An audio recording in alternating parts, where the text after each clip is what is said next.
So Ronnie, you're like the king of the blues in the United States. All right, people are coming in. Hi, everyone, welcome. We're gonna let the attendees fill in.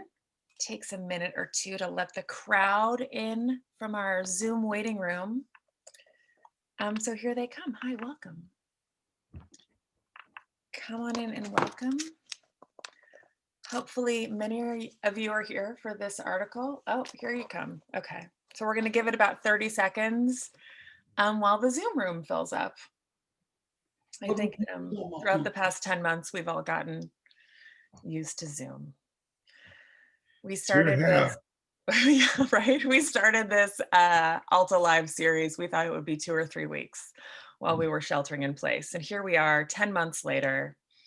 But we're excited to have you all here. All right, so 12:32, let's get going. And I'm gonna do a short intro and then get out of here. Hi, everyone. Thank you for joining us at Alta Live. This is the digital event series at Alta Journal. We are a quarterly magazine focused on California and the West, and we're excited to welcome you to another one of our live events. Today, I am thrilled to welcome author, educator, poet, activist, and among many other things, Alta contributor, Ishmael Reed. He's joined today by blues musician and preservationist, Ronnie Stewart.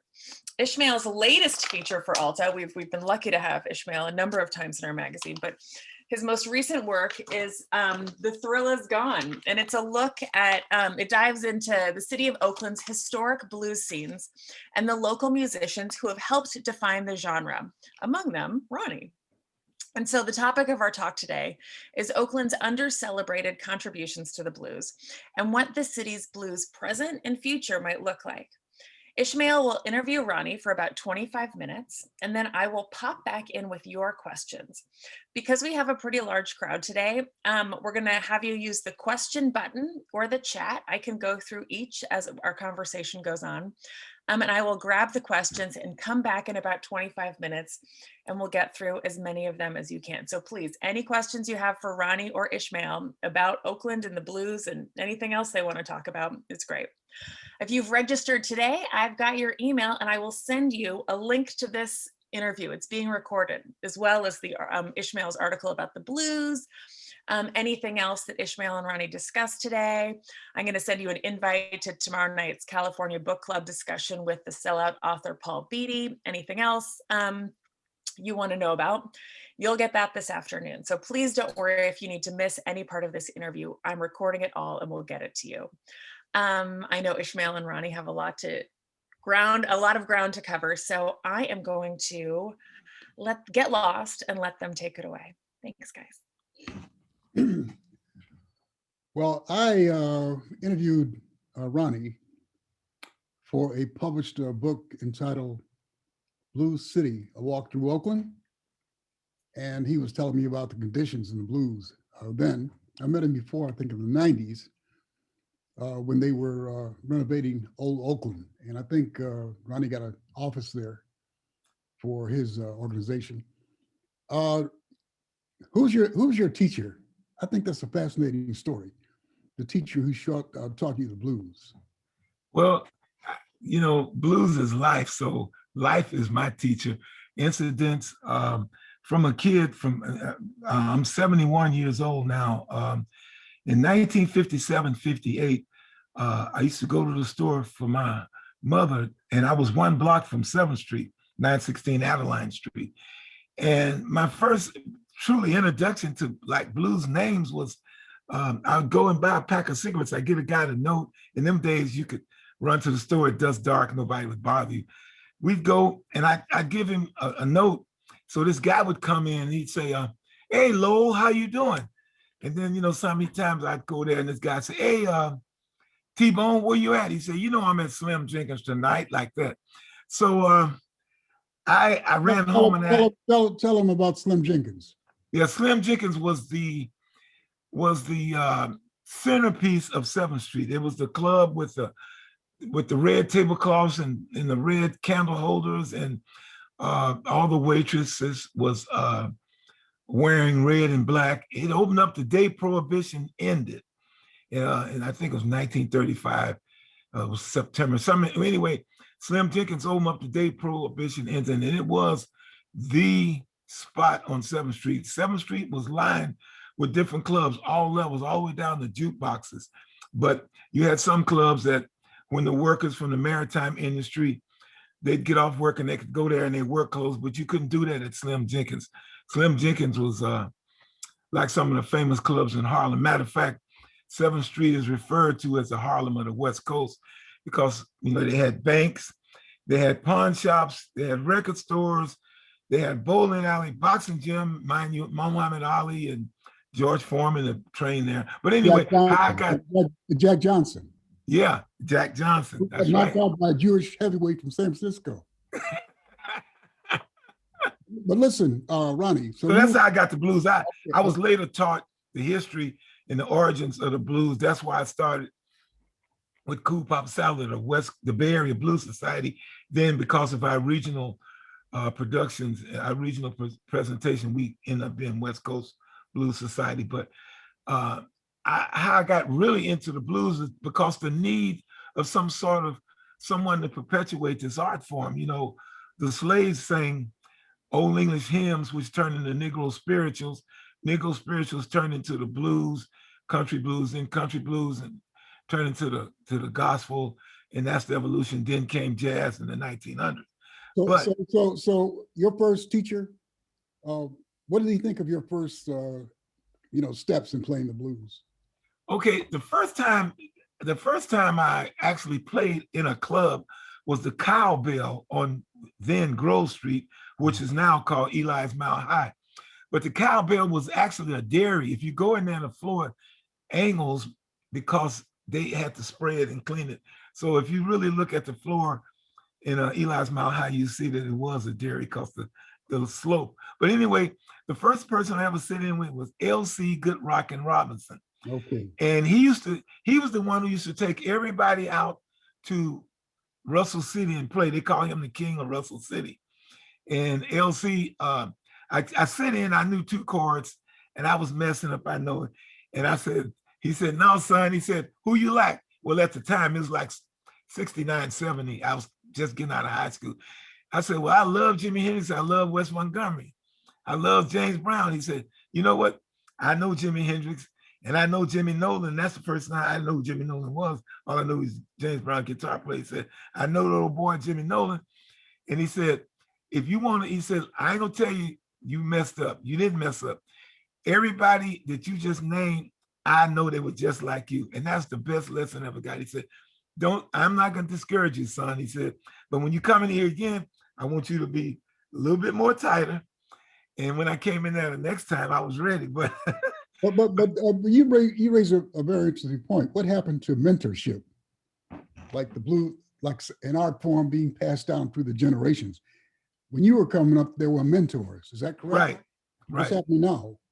Well, because of the playing field, I use that metaphor, because the playing field, Ishmael, a lot of the metaphor old school, a lot of the old school players and the players who cared about more the art form than getting paid to give lessons. It used to be a time when you never heard of a blues musician like Cool Papa and a lot of the old cats, Big Bob, a lot of these guys, they never would say, I want you to pay me for a lesson. They said, come over and woodshed with me, come over my house. But it got to a point where everything was capitalizing off the blues. Everybody, you want to pay for a lesson, and the people giving the lessons, they weren't accomplished enough to even be given lessons.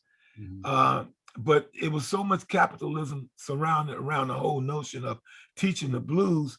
And just like all the blues guys would say, blues is life. Just come and watch our body language, come and watch our hands, but I don't have to sit you down.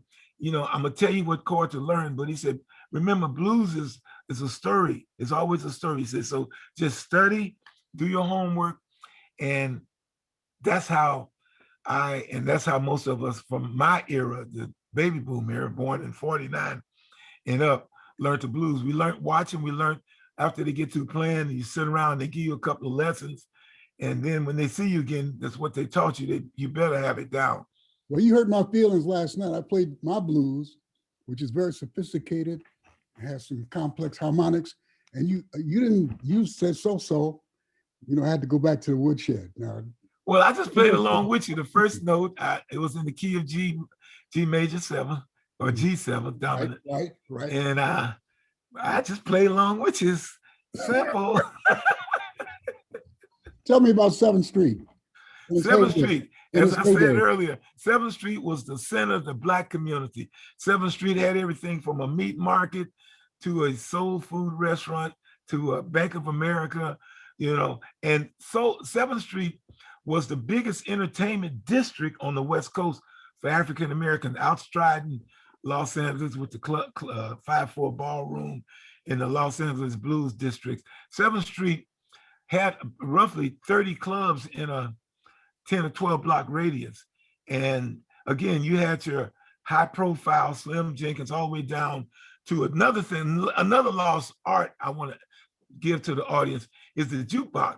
Charles Sutherland used to run the jukeboxes, but jukeboxes, people would go to the jukebox clubs with jukebox because they would have the latest Bobby Bland, the latest Chuck Berry, the latest Howlin' Wolf, the latest Ray Charles. And they say, man, I'm going over to the blah, blah, blah club because they got the hot, I'm going to Pearl Harbor Liquors because they didn't have no band. Pearl Harbor Liquors had a liquor store in front and a club in the back. And they say, they got a new record out by Bobby Bland called Turn on Your Love Light. Well, that song was the Grateful Dead's closing song for 10 years. They used Turn on Your Love Light as their closing song. But 7th Street was, again, the center of entertainment. It was from your amateur musician to your legendary musicians.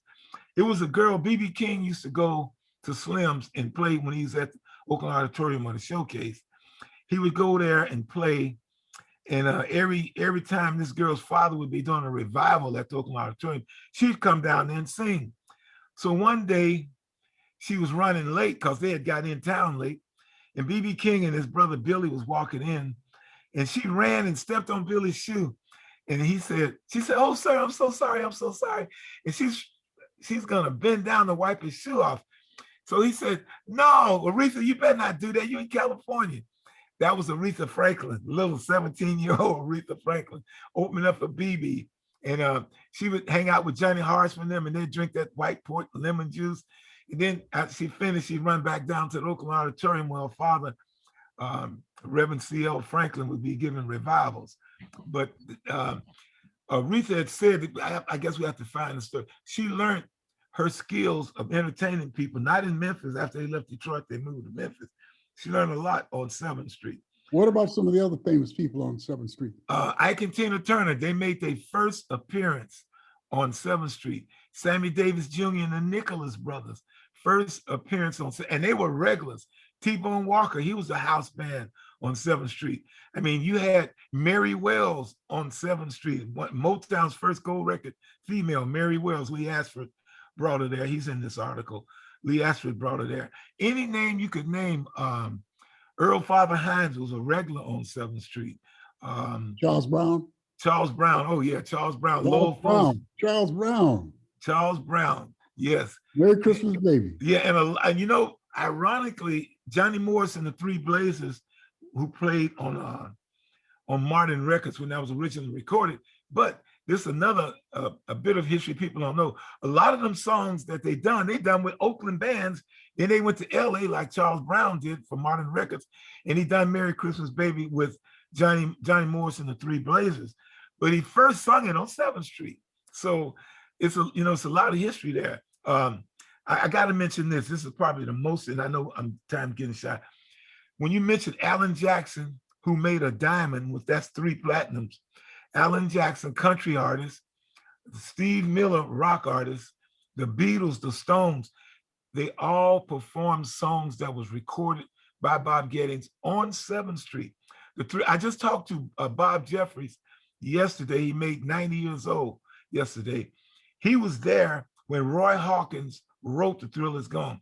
They was playing at the Brown Derby in Richmond. And he had started writing it at the studio, and he told Bob Jeffries, he said Bob was a drummer, and Bob played with them all. Robert Porter, all the great musicians from the Bay Area, Eric Kelly. And he said, my wife, I was leaving out the door, and she said, wait, baby, I just want to tell you the thrill is gone.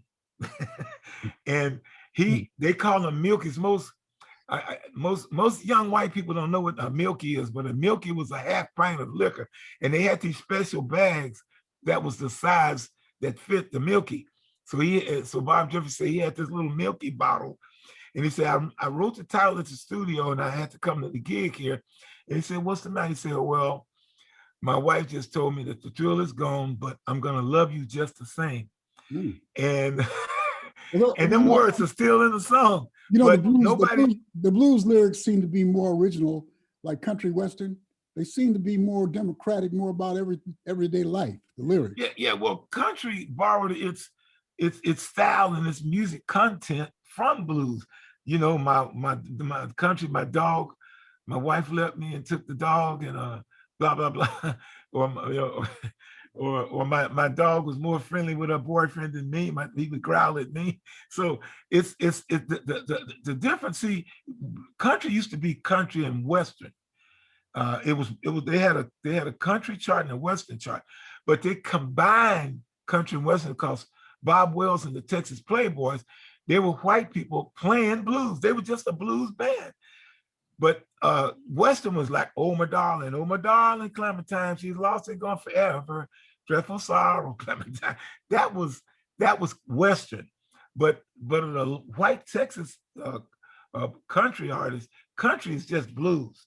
So they combine both the charts, country and western. But it used to be a western chart, used to be a country chart. But they didn't want to reflect that relationship between blacks and country. The white artists singing country. There was a black country western singer. There's a lot of them. But I mean, he's the one who created the term Grand Ole Opry. Yeah. Black country. Plus, it's an old black guy who played. Oh, let me tell you that story. He wrote "Since I Met You, Baby." My whole life. How can I forget his name? Ivory Joe Hunter. Oh yeah. Ivory Joe Hunter had a big, huge hit out of Oakland, Since I Met You, Baby. Ivory Joe Hunter is the first African American to play the Grand Ole Opry. He was so light-skinned and he looked like a Jewish person.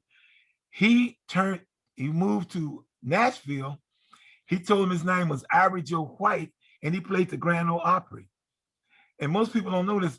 Rick Stevens from Tower of Power, You're Still a Young Man, the one who originally sang it, that was his uncle, Ivory Joe Hunter. He used to bring him to clubs and stand him on top of the counter at the club and have him to sing. And he was very light complected too, but he didn't actually look Caucasian. But Ivory Joe Hunter did, and he said that he laughed about it. He said if they knew he was black, they would have hung him. But he left. Chuck Berry's got some country western licks in his stuff. I was listening. You know, they got this commercial where they're playing "Wasn't Me, Babe." I love that. So I went. Yeah, well, you know, Chuck Berry was not a blues artist. He was a rockabilly, country rockabilly artist. He had the element of blues, but he was not a blues artist. Just hold 1 second. That was done in the 50s. And if you listen to the lyrics, it's an anti-war song, man. Chuck Berry. Yeah. You know, but I'm not going to go to the draft and all this kind of stuff. But I mean, this stuff is all mixed up. Like Oakland blues is a mixture, right? Right. Oakland blues, they call it mud music, Ishmael. And Oakland, why? Mud music, that's because Texas, Oklahoma, and Louisiana, that would be the migration to come work in the maritime industry. That's where my mother was a Rosie of the River. She met my father at Todd Shipyard. They had Todd Shipyard, Kaiser Shipyard. They had Naval Air Shipyard. They had Vallejo Shipyard. But the maritime industry brought a lot of the black sharecroppers, a lot of the black farm workers out to California. Now, in Chicago, the migration, they from Chicago and Detroit, they would migrate from Mississippi, you know, in the Carolinas to Chicago. But our music is Texas. T-Bone Walker, most of our West Coast music and jazz musicians.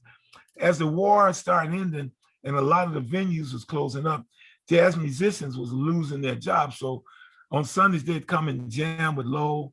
And I tell all my students when I go to schools, they said, how you distinguish the difference between West Coast and Chicago? West Coast blues, even our group, Caravan All-Stars, we always have 3 or 4 horns. Band from Chicago always have a harmonica. That's the main distinction. Delta, Is Delta, horns versus harmonica. Delta, right? Yeah, they related to the Delta. Chicago blues is just electrified. They would take the acoustic guitars and put a pickup in them and play it. I was just looking at Elmore James last night. He had a regular old cowboy guitar, but he had that pickup on it, and he's playing that slide. And that started a whole growth industry. Millions and millions of young white rockers spent millions trying to develop that sound. And all they had to do is get a cheap guitar, a cheap pick, and reproduce We don't that have much sound. time left. We don't have much time left. Did the post office and the freeway destroy 7th Street? Not so much the freeway. What destroyed 7th Street, 100%, not the post office. The post office removed about 800 to 1,000 homes. What destroyed 7th Street 100%, first of all, was a lie. They said they weren't going to go above ground. They went they went above ground. They didn't go, but it was Bart. Bart went straight dead down the middle of 7th Street. And I would be in Esther's, and when Bart passed, her liquor bottles would literally judder and shake, when you in there. And during construction, they said, well, if we hurt your business, well, a lot of the club owners wasn't the best record keepers in the world. So they had to kind of estimate what they paid them. And for loss of business, they weren't giving them the right amount. So for about 2 years, maybe even 3 years, you couldn't park nowhere on 7th Street. You couldn't even barely walk on 7th Street. So obviously all the clubs closed, all of them. And they never could open again because, again, the stipend, I call it a stipend honorarium, it wasn't no pay that they gave the club owners. This club owner said, I'd make $4,000 or $5,000 on the weekend, and it dropped down to $400 or $500. Do you think Bart ought to build a museum to the blues? I wish they would. Open up a club or, a foundation. Well, I've done the Blues Walk of Fame, and Bart put in about $1 million. We have the only Blues Walk of Fame, and they did support that project, that redevelopment project. But it didn't go direct. It was for the overall project. It wasn't all for the Blues Walk of Fame. Okay. But, yeah. They're building, you told me they're doing a $70 million jazz center in Oakland. yes. We already got SF Jazz. What's wrong with that? Yeah, Larry, I think his name Larry Stewart. He was the SF Jazz. What's wrong with SF Jazz? Well, they're doing a jazz museum in Oakland, and I'm sort of thinking that one should think about blues in Oakland because that was absolutely blues was here. Jazz was here in the 1900s. All King Oliver and all the great. That's right. Kid Ory, all of them were here. Yeah, they came out here to perform, but from the 40s on, Oakland was solid blues. Oakland do not have a true jazz history. They have a true development of West Coast blues. Why don't the people downtown see Oakland as doing for blues what Nashville does for Grand Ole Opry? Because they worried about the Raiders who screwed them so many times. They worried about the Oakland A's. They worried about the Golden State Warriors who left them. They don't know that if you go to New Orleans or you go to Beale Street, that's right. in Memphis, their economy is almost built off tourism, and it costs very less. It's a heck of a lot less than trying to pay for $1 million ad campaigns for the A's. $1 million ad campaign, well, ain't no more Raiders, but they never took a hold. And I told them, you need to do a feasibility study and go to these places and see how much money they're making off those places. Those places are jumping, man. And they're making money, and they get tourists from the whole world. But Oakland have never had that foresight. It's politics. It's whoever in office and whoever they think they can make the tax. A whole lot of people go to New Orleans, like from Mississippi, it's like Paris. For people. Yeah, yesterday was Fat Tuesday. You know that, right? All these Christian fundamentalists go down to New Orleans and get in trouble, man. Yeah, well, yesterday was Fat Tuesday. They supposed to have the Mardi Gras. I've been there. I've been to Mardi Gras and all that. Yeah. Mardi Gras. But because of Corona, they canceled it. So that's we the go name to of questions. that. That's should we go to questions now? Yes. Okay. Thank you, Ishmael. First of all, can this just be the beginning of this conversation? Because this is absolutely. We got a lot. I've been having too much fun, as I think everyone else has been. So we've got a ton of questions already. Let's see. Are there any live recordings? Marsha asks, are there any live recordings we can access to see the music that they were playing in Oakland at the time, at kind of the heyday that you're referring to? Any album compilations that you would recommend? Yeah, this record company how can I forget this record company? What's wrong with me? But they've done a lot of songs from Oakland. Um, you can call me.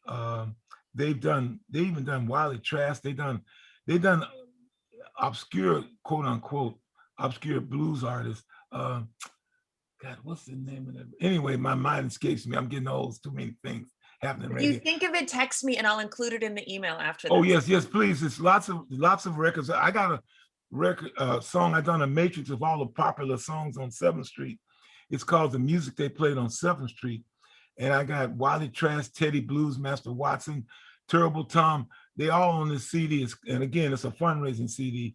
And if you like, you could, it's They're just all for on YouTube, donation. right? They're performing with your band on YouTube also. Yeah. You can go on Caravan of All Stars. If you want to see, and I'm glad you mentioned that because Oakland blues, again, is a certain style. And everybody want to give the credit because we had no music college, no writers. We got Ishmael, but it's not a lot of the European writers. They tend to go to LA, tend to go to Chicago.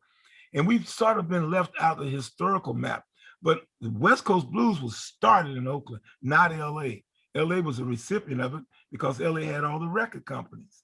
And they would go down there and record, and the publicists would send out a broadcast saying, new Jimmy McCracken album out of LA, new Charles Brown, new Lowell Folsom out of LA, but they would actually go down there and stay 2 or 3 weeks and come back here where they lived. So what about the California Hotel? Is what you're still there? Again, James, it was the only hotel where upscale artists, Duke Ellington.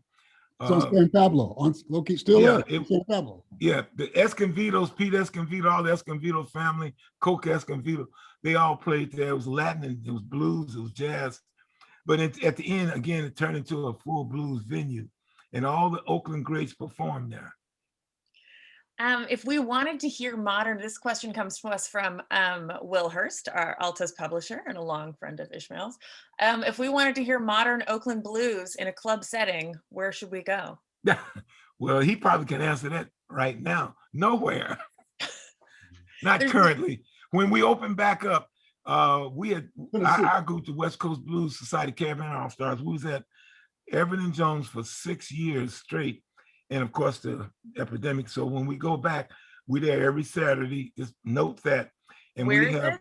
Fillmore Slim. It's Everett and Jones, 2nd and Broadway. Everett and Jones Barbecue. A lot of people know about that. Okay.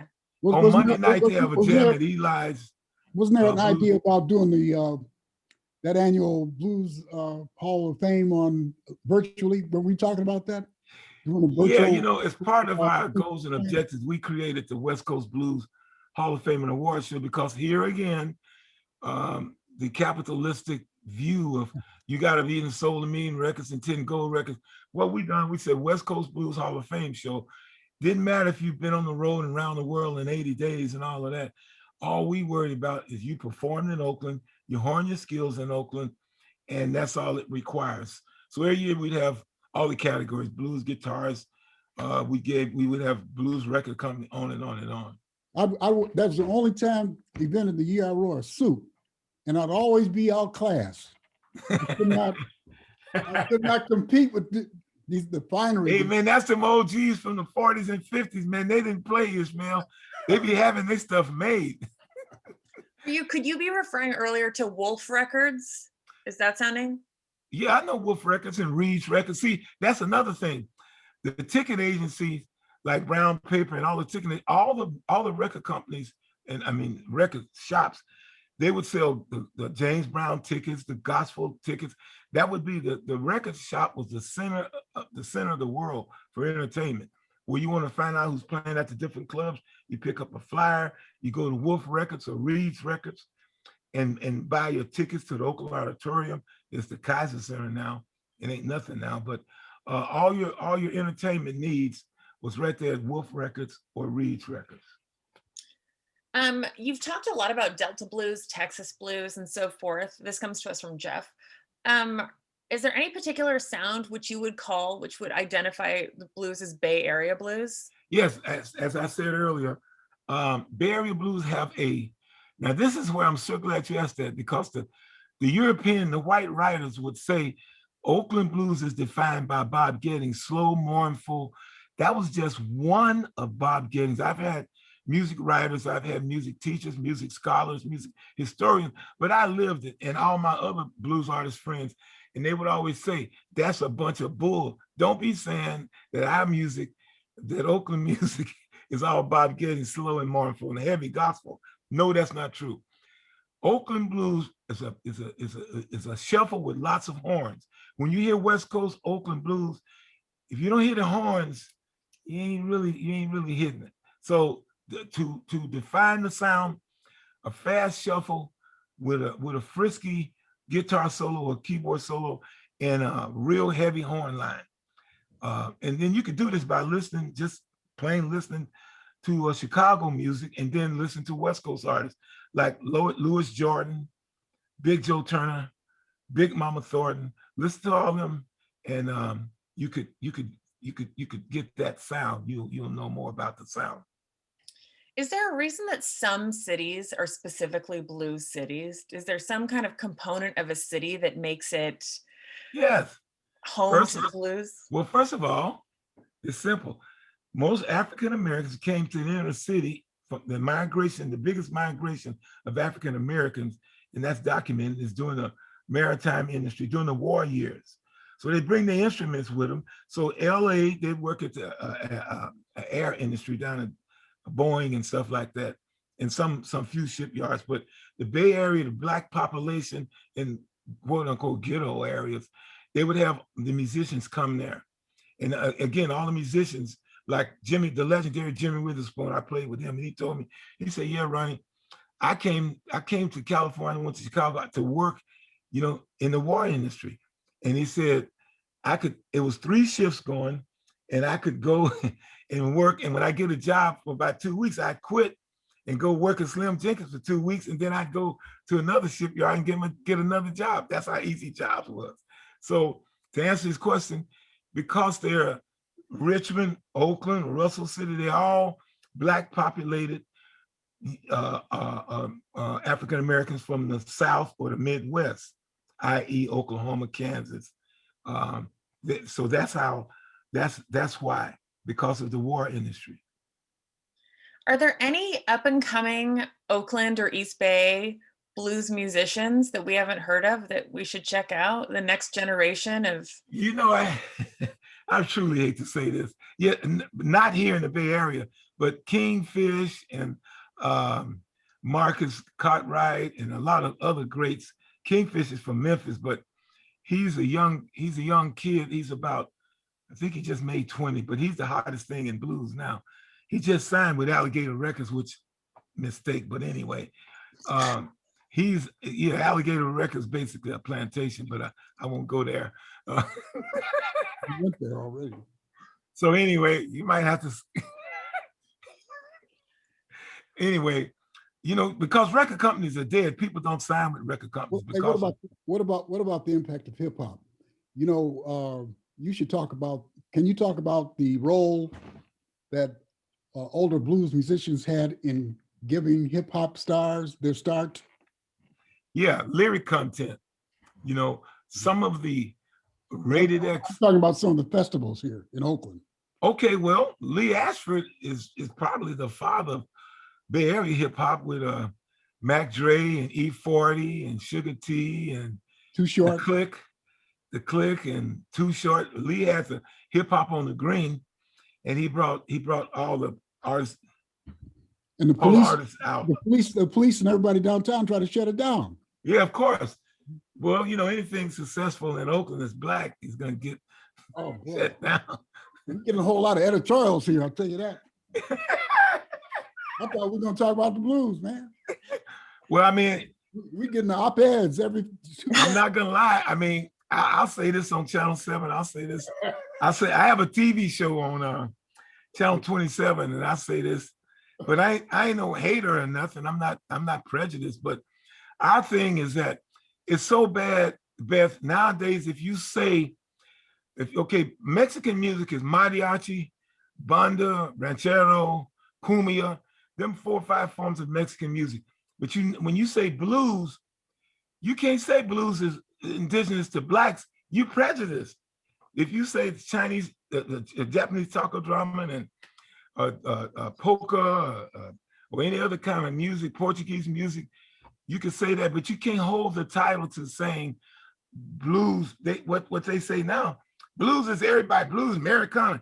How dare you? Blacks don't have no right. Yeah, we do. We got a birthright to blues because they wasn't in the field getting whipped and they both parents getting raped. And this is Black History Month because this just awareness. Most people don't know that the songs they sang were old English hymns, but after a while they turn them into their own. So all I'm saying is that we have to watch what we say about our own music, about our own creation. We can't call blues blues because we're playing the race card. A lot of the white artists say, how dare you say blues is Black?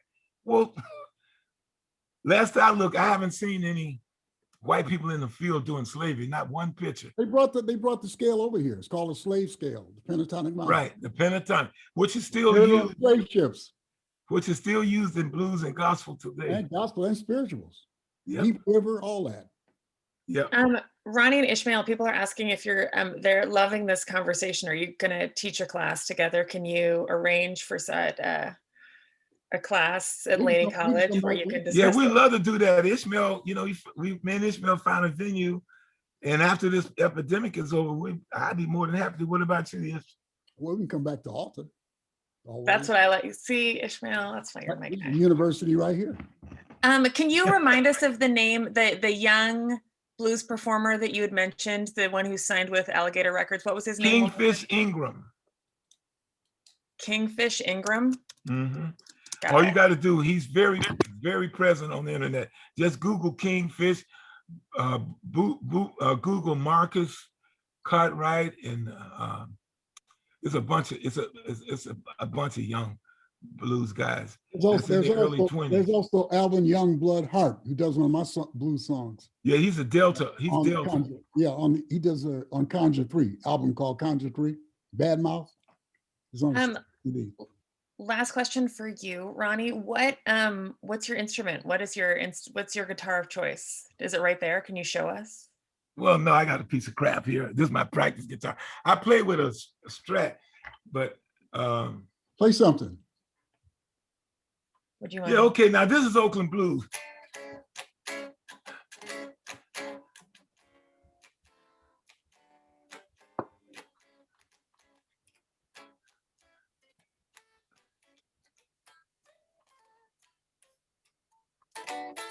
There you go.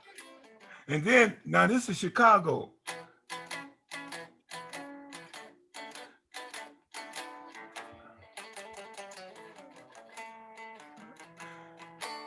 Oh yeah, babe.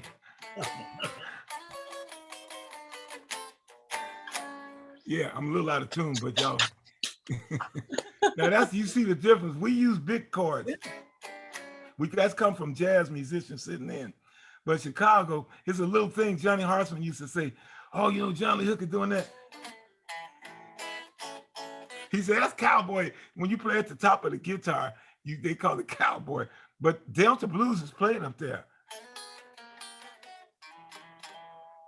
You know, so that's Delta style. So when you hear a chord, da da da da da da, you know, that's West Coast blues. Okay, this is part one of this interview. We've got to do more. There's too much more. Ishmael, by the way, you're my new interviewer. You're taking over Alta Live. I appreciate that. Thank you very much. Can I announce my play?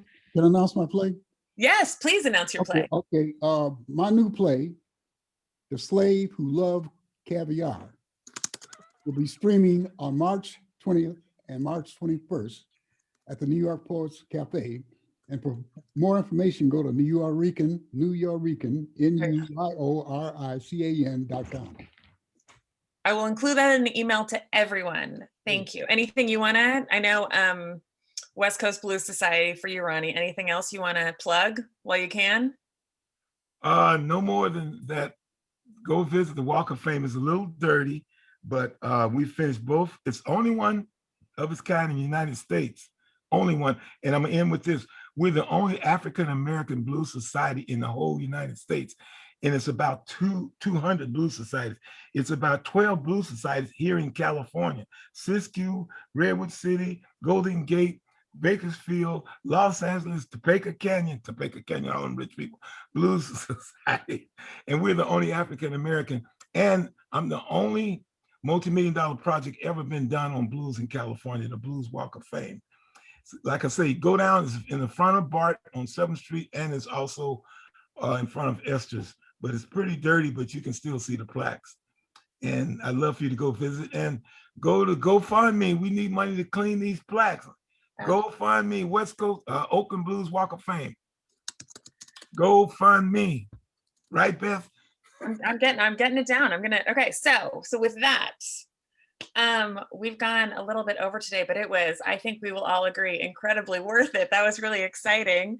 To everyone, I just want to wrap up with thank you to everyone for tuning in. If you were late to this event, if you missed any part of it, if you want to share it with everyone you know, please do.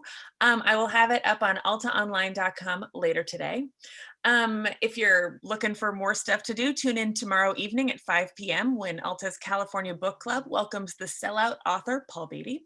And next week at Alta Live, we have ornithologist Dan Cooper and science journalist Jason Goldman for a look at the adaptive and amazing habits of falcons. So it's an array of topics here at Alta Live.